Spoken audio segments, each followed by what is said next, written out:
भी दो आदमी आते हैं जो यूजिनी को जबरदस्ती अपने साथ ले जाते हैं। दरअसल ये एक मेंटल हॉस्पिटल है जहाँ पर दिमागी मरीजों का इलाज किया जाता है। इसके बाद यहाँ यूजिनी को चेक किया जाता है। यूजिनी सब कुछ चिल्ला चिल्ला कर कह रही होती है कि मैं एक आम इंसान हूँ, मेरी दिमागी हालत पूरी तरह से ठीक है, मैं पागल नहीं हूँ। बचपन से वो यही बात सबको साबित करना चाहती है, लेकिन उसकी बातों पर कोई विश्वास नहीं करता। हर कोई उसे पागल समझता है। अब उसे एक दूसरे रूम में ले जाया जाता है जहाँ पर बहुत सारी लड़कियां हैं और इन सब की दिमागी हालत खराब है। लेकिन इनमें से कुछ लड़कियां ऐसी भी थी जो यूजिनी की तरह बिल्कुल ठीक थी, लेकिन यहाँ के ट्रीटमेंट की वजह से उनकी दिमागी हालत भी खराब हो गई। और अब भी यहाँ पर एक लड़की ऐसी होती है जिसकी दिमागी हालत पूरी तरह से यूजिनी की तरह ठीक है। इसका नाम जीना होता है। जीना यूजिनी को यहाँ के बारे में सब कुछ बताती है। इसके बाद जीना को बहुत सारे लोगों के सामने ले जाया जाता है जहाँ पर एक डॉक्टर उसके सामने आकर उसे हिप्नोसिस करता है। वो अपना दिमागी संतुलन पूरी तरह से खो बैठती है। जैसा वो डॉक्टर जीना को करने को कहता है वो वैसे ही करती है। उसकी हालत इतनी ज्यादा खराब हो जाती है कि वो वहीं फ्लोर पर गिर जाती है, पर किसी को उस पर रहम नहीं आता। यहाँ पर जितने भी लोग होते हैं वो सब के सब बहुत निर्दयी होते हैं, सिर्फ एक हेड नर्स को छोड़कर। वो यहाँ के सभी पेशेंट्स से बहुत ज्यादा प्यार करती है। ये भी पता है कि यहाँ पर जितने भी पेशेंट्स हैं उन सबको टॉर्चर किया जाता है। उनके इलाज करने का जो तरीका है वो पूरी तरह से गलत है, पर वो यहाँ पर सिर्फ एक हेड नर्स है, वो किसी के भी खिलाफ नहीं जा सकती। वहीं यूजिनी किसी को नहीं बताती कि वो आत्माओं से बातें कर सकती है, क्योंकि वो जानती है कि अगर उसने ऐसी बातें की तो उसे और भी टॉर्चर किया जाएगा। पर एक दिन जब हेड नर्स उसके सामने आती है, वो उसे बताती है कि तुम्हारी बहन की आत्मा ने मुझसे संपर्क किया था। हेड नर्स उसकी बातों पर यकीन नहीं करती, पर जब वो उसे कुछ खास बातें बताती है जो हेड नर्स और उसकी बहन के सीक्रेट्स थे, तो वो हैरान हो जाती है। पर फिर भी वो उसकी बात पर ज्यादा ध्यान नहीं देती। उसे लगता है कि हो सकता है कि यूजिनी ने कहीं से बातें सुनी हो, इसीलिए वो वहाँ से चली जाती है। कुछ दिनों के बाद यूजिनी को एक बड़े डॉक्टर के पास ले जाया जाता है जो उसे कई सारे सवाल करता है। इस डॉक्टर को पता है कि वो आत्माओं से बातें करती है, क्योंकि यूजिनी के पिता ने उसे बताया होता है। वो बातों बातों में यूजिनी से एक्सेप्ट करवा लेता है कि अब भी उसे आत्माएं दिखती हैं, वो आत्माओं से बात करती है। इसीलिए वो यूजिनी को हॉस्पिटल से डिस्चार्ज नहीं करता और तय करता है कि उसे अब भी यहाँ हॉस्पिटल में कुछ और दिन बिताने होंगे। यूजिनी ये सुनकर गुस्सा हो जाती है। वो उससे उल्टा सीधा कहना शुरू कर देती है। इससे वो डॉक्टर इस नतीजे पर पहुंचता है कि यूजिनी को हिस्टेरिया है। ये एक ऐसी बीमारी है जिसका ट्रीटमेंट बहुत ही ज्यादा दर्दनाक, बहुत ही खतरनाक है। इसमें पेशेंट को एक लकड़ी के टब के अंदर रखा जाता है, सिर्फ उसका सर बाहर होता है और टब के अंदर पूरी तरह से आइस भर दी जाती है। और यूजिनी के साथ भी यही किया जाता है। उसे लकड़ी के टब के अंदर डाल दिया जाता है, बर्फ तोड़ी जाती है और टब में डाल दी जाती है। ये एक ऐसा ट्रीटमेंट है जिससे इंसान की यानी कि पेशेंट की पूरी बॉडी सुन्न हो जाती है। ये 19वीं सेंचुरी का वक्त होता है, यानी कि आज से 200 साल पहले, जब मेडिकल ने बहुत ज्यादा तरक्की नहीं की थी और इस तरह के उल्टे सीधे ट्रीटमेंट करके लोगों का इलाज करने की डॉक्टर कोशिश करते थे, जिसका कोई फायदा नहीं होता था। और अब यूजिनी को ये दर्द, ये प्रताड़ना सहनी पड़ती है। कई घंटों के बाद जब यूजिनी को उस लकड़ी के टब से बाहर निकाला जाता है तो उसकी पूरी बॉडी कांप रही होती है।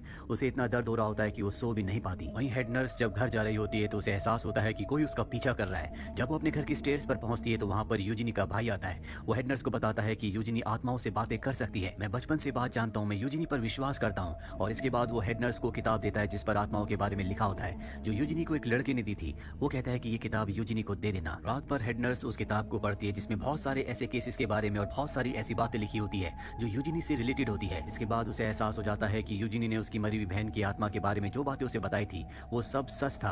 अगले दिन वो यूजिनी के पास जाती है और उसे कहती है कि मैं चाहती हूँ कि तुम मेरी बहन से एक बार फिर से संपर्क करो, मैं उससे बातें करना चाहती हूँ। रात ही हेड नर्स उसे बताती है कि तुम्हारा भाई मेरे पास आया था, उसने तुम्हारे लिए किताब दी है, वो चाहता है कि वो तुमसे मिले।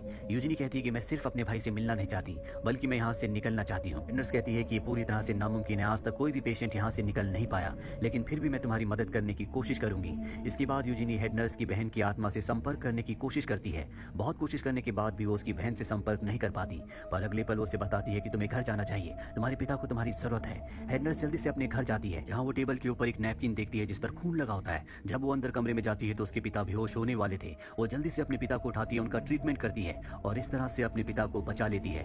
अब उसे पूरी तरह से यकीन हो चुका है, यूजिनी आत्माओं से बातें कर सकती है, वो पागल नहीं है, वो जो कुछ कहती है वो सच है। वहीं यूजिनी को हर दिन लकड़ी के टब के अंदर, बर्फ के अंदर लिटाया जाता है, जिससे उसकी हालत लगातार खराब हो रही होती है। एक दिन जब वो अपने वार्ड में होती है तो वहाँ पर एक पेशेंट की हालत बहुत ज्यादा खराब हो जाती है। यूजिनी ये देखकर गुस्से में आ जाती है। वहाँ पर जितने भी डॉक्टर्स होते हैं वो सबको उल्टा सीधा कहना शुरू कर देती है। वो कहती है कि तुम्हें किसी का ट्रीटमेंट करना नहीं आता, यहाँ पर जितने भी पेशेंट्स की हालत खराब है उन सब के जिम्मेदार आप सब लोग हो। ये बात सुनकर सभी डॉक्टर्स को यूजिनी पर बहुत गुस्सा आता है और उसे सजा के तौर पर काल कोठरी में डाल दिया जाता है, जहाँ पर एक नर्स होती है जो कि बहुत ज्यादा स्ट्रिक्ट है।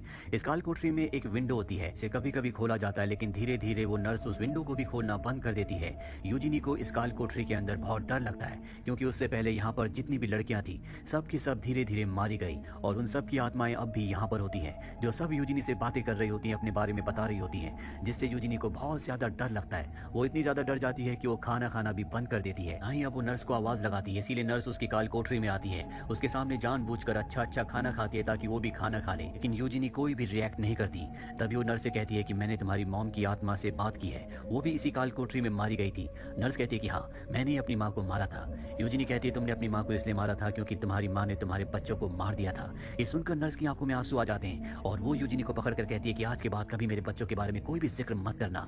ये कहकर वो वहां से चली जाती है। वो बाहर हॉस्पिटल में होती है तभी उससे एक पेशेंट टकराती है और उसकी चाबियां निकाल लेती है। ऐसा उस पेशेंट को हेड नर्स ने करने को कहा होता है। चाबियां लेकर हेड नर्स अब उस जगह जाती है जहां पर यूजिनी होती है। वो अपनी सिस्टर के बारे में उससे पूछती है। यूजिनी कहती है कि मैंने तुम्हारी सिस्टर की आत्मा से बात की थी और सारी बातें वो हेड नर्स को बताती है, जिससे उसकी आंखों में आंसू आ जाते हैं। हेड नर्स कहती है कि तुमने मेरी मदद की, मेरी बहन की बातों को मुझ तक पहुंचाया, मैं तुम्हें यहाँ से निकालने की कोशिश करूंगी। इसके बाद वो सीनियर डॉक्टर के पास जाती है और कहती है कि यूजिनी की हालत अब पहले से बहुत ज्यादा ठीक है, हमें उसे कॉमन वार्ड में शिफ्ट कर देना चाहिए। डॉक्टर उसकी बातों से कन्विंस्ड हो जाता है। इसके बाद यूजिनी को उस काल कोठरी से निकाला जाता है। आज वो बाहर रोशनी में आकर हवा को महसूस कर बहुत खुश होती है क्योंकि आज वो बहुत दिनों बाद बाहर आई है।